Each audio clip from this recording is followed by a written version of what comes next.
இணைந்து ஜெபிப்போம். ஆண்டவரே, இயேசுவே, சிறு பிள்ளைகளை என்னிடம் வரவிடுங்கள். அவர்களை தடுக்காதீர்கள். ஏனெனில் இறையாட்சி இத்தகையோருக்கே உரியது. இறையாட்சியை சிறுபிள்ளை போல ஏற்றுக்கொள்ளாதோர் அதற்கு உட்பட மாட்டார் என உறுதியாக உங்களுக்கு சொல்கிறேன் என்று இறைவார்த்தையை இந்த வாசகத்தில் வாசிக்கிறேனே. என்னுடைய உள்ளத்தை சிறு பிள்ளைக்குரிய குணாதிசயங்களைப் போல மாற்றியருளும். ஆண்டவரே, மனதில் எந்த வஞ்சகமும் இல்லாமல் கள்ளம் கபடற்ற அன்பை நான் மற்றவர்களுக்கு வழங்கவும், பாவம் என்றால் என்ன என்றே தெரியாத மாசில்லா இதயத்தை எனக்கு தாரும் ஐயா. சிறு பிள்ளையாக என் குணங்களை மாறுவதன் மூலம் விண்ணரசை அடைவேன் என்று நம்புகிறேன் இயேசுவே. மேலும் சிறு பிள்ளைகள் அனைவருக்காகவும் இந்நேரத்தில் ஜெபிக்கிறேன்.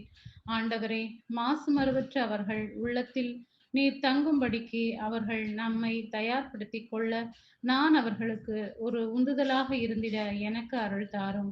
இவை அனைத்தும் இயேசுவின் நாமத்தில் ஜெபிக்கிறேன். ஆமென்.